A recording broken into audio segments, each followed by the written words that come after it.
We heard from Anna in episode 2 that if she needed to communicate with Spike, she would do so, quote, the usual way. And the usual way is through a mobile sushi truck. On the planet Mars, Spike ends up walking up to the guy in the sushi truck, giving him a code word, and he hands him a pair of chopsticks with the wrapping around it. And when you unwrap them, that's where Anna's message is. And the message is Vicious knows. Spike also knows that Vicious works in a fish market. He looks down and sees the box, and turns out this guy gets his fish from that fish market. So Spike tells the guy, I need to know next time you pick up your fish if Vicious still does his business out of there. Initially, the guy doesn't want to do it. He doesn't want any trouble, but Spike ends up flashing him some cash, and the guy ends up agreeing to it. He says to Spike, I'm going to pick up a fresh batch in a few hours, and I'll find you. Spike then heads back to the Bebop, where Jet Black is stressed out. He's having trouble getting this must-have doll for his daughter Kimmy's birthday, and her birthday is quickly coming up. We're talking in a couple days. He's called up every single toy store. They're all sold out. He feels like he's doomed to show up at the birthday without the one thing she wants. He's so stressed out, he says, all right, let's get off this rock. But Spike can't let that happen. He's still waiting to hear from the sushi guy. So he says to Jet Black, if you need some money to need a doll, let's just get a bounty. And he quickly finds one, and it's for a lot of money. $15 million. One of the reasons why it's so much money is because of the fact that this guy's wanted for murder and all the victims are wealthy. So Jet Black ends up saying, sure, why not? He notices that the picture is from a security camera, and he says, we're going to need Woodcock. And he ends up calling this Woodcock up. She ends up hologramming in, and she's probably in her 60s, but don't tell her that. She thinks she's in her 30s.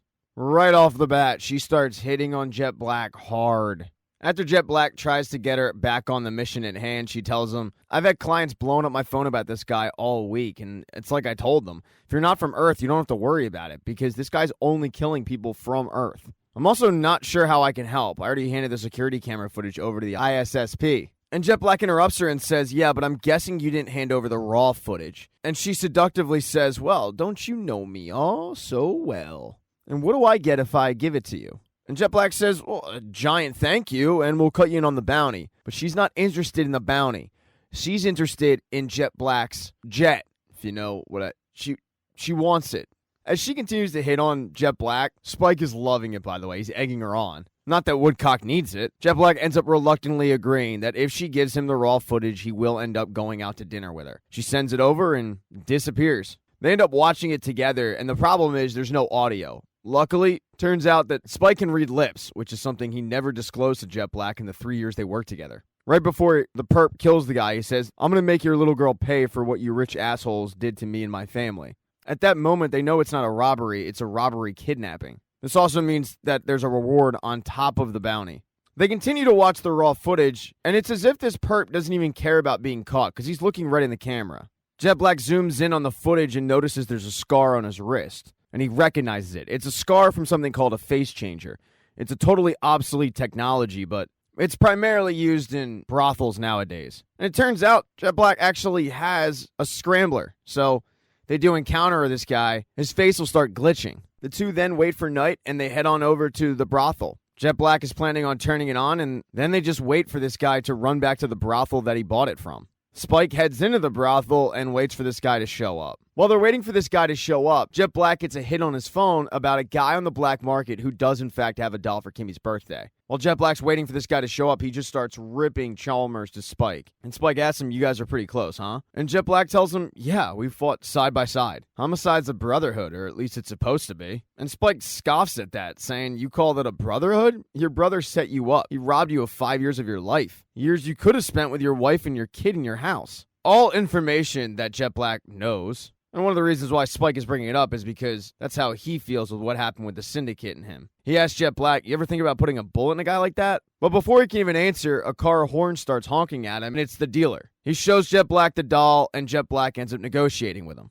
Back inside, however, as Spike is standing at the bar, he overhears a guy tell one of the bartenders that his face jammer is broken. And when Spike looks over, it's the guy they're looking for. Spike pulls a gun on him and says, we can do this the easy way or the hard way. And he decides the hard way. He ends up knocking the gun out of Spike's hands and rushing up to the roof, but there's nowhere to go. Spike ends up following him. He tells Spike, I got no issue with you, man, but Spike reminds him, well, you're worth $15 million, so I have an issue with you. Spike then hears Jet Black on the radio say, any sign of him? And Spike says, yeah, he's right in front of me. So Jet Black ends up throwing the dealer the money and grabbing the doll, telling Spike, I'll be right up. But Spike and the perp aren't just about to stand there waiting around. They start fighting, and they both are very, very proficient in martial arts. It's a really, really good fight. After a little bit, Jet Black does in fact make his way all the way up to the roof, although unfortunately, the doll is ruined. It got run over by a car, it got set on fire, and by the time he does get all the way up there, Spike is hanging on by a thread. He got kicked into a sign that is just holding him up. He's got nowhere to go, and the weight is about to fall back down on the street. It puts Jet Black in a conundrum. Grab the perp or save Spike. He ends up saving Spike, dropping the doll, by the way, in the process. It allows the perp to get away. They end up heading back to the street. No perp and no doll that you can actually bring to a child's birthday party. It's destroyed. Jet Black feels defeated because he had to beg his ex-wife to agree to him coming by the birthday party. And he hasn't really seen his daughter much in the last 7 years. But in a last-ditch effort, he ends up calling a toy store. The last toy store that he hasn't called, and it turns out they do, in fact, have a doll. Jet Black tells them, hold it for me, please. There's only one slight issue. Jet Black is about $1,000 short, and Spike doesn't have the money to lend it to him. That's the final straw for Jet Black. He wants to get the hell off of this planet, find a doll somewhere else. He is done. But Spike says, dude, we can still get this guy. There's no way he just came here for a face changer. He's definitely got a girl in there. As the two are waiting for re-entry back into the brothel, Spike asks Jet Black, you never answer my question. You ever think about putting a bullet in Chalmers? And Jet Black says, no, that'd be too quick and painless. Spike then looks across the street, and there's the sushi truck that he's been waiting for. He walks up to it, and the guy tells him, Vicious is there. Spike tells the guy he needs a package and hands him over a note of exactly what he's going to need. And the guy tells him where he's going to deliver it to. He then walks back to Jet Black, and a few minutes later, they enter the brothel. Doesn't take long for them to locate the perp's girl. I should say mistress. She's a dominatrix. And she tells him that, yeah, that guy comes in here, but he's cheap, which is insane because he's loaded. But they know for a fact he's not loaded. And the reason that she thinks he's loaded is because he has these dogs. And dogs are a rich person's thing. The taxes to own a dog are massive, so only the rich really have them. They then thank the dominatrix for her time and walk out and relook at the footage. And when they scroll in, they realize this guy was just kidnapping rich people's dogs. That's what all the rich people had in common. They all have dogs. But that's a bold move because dogs make a lot of noise, especially 12 of them. So then they start thinking, where can you keep that many dogs without somebody noticing?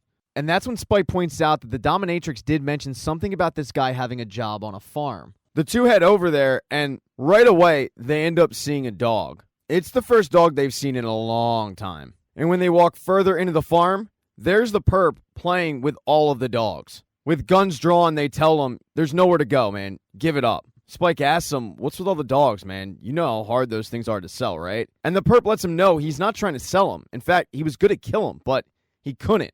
They're too adorable. Spike can't believe he was going to kill the dogs. I mean, they're innocent. But the perp says, well, not to those rich assholes. To them, their dogs are like their kids. And when the Earthgate blew, they left us behind. These rich people put their dogs in their escape pods instead of us. My parents, they didn't make it. And for years, I dreamed about paying them back. So I devised this plan, but I couldn't even go through with it. Spike and Jet Black convinced this guy to put his gun down and come in. At least they can get the bounty for him.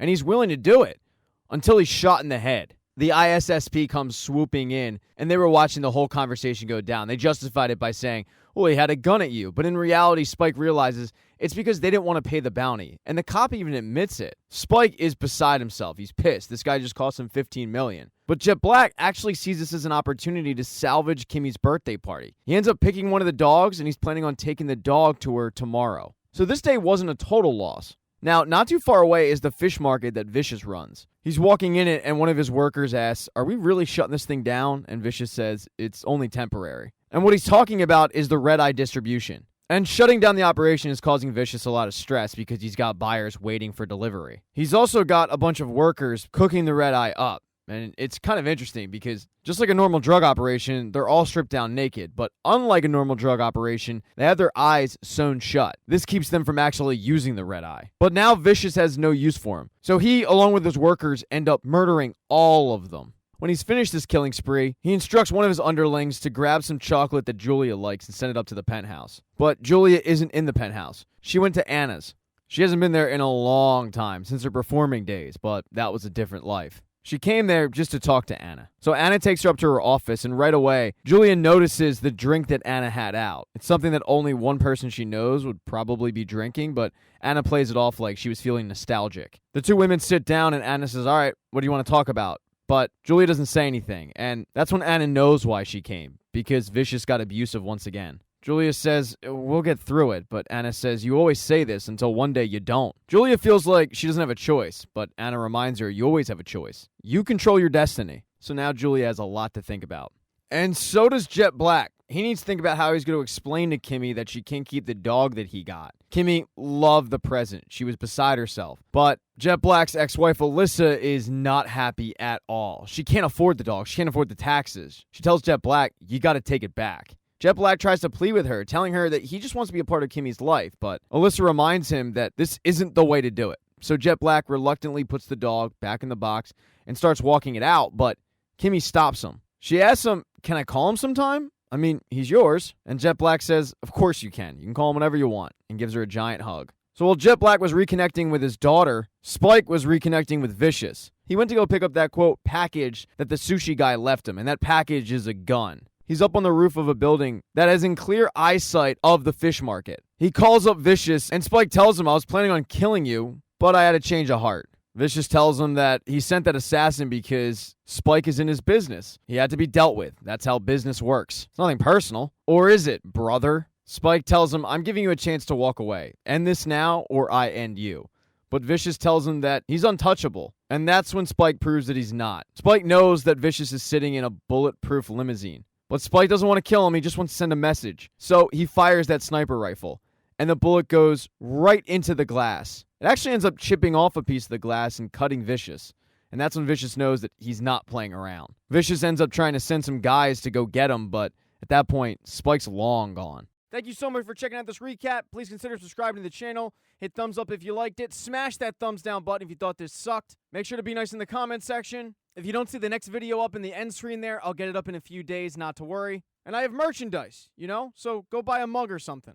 It's never too early to think about Christmas gifts, folks. Once again, thank you for checking out this recap.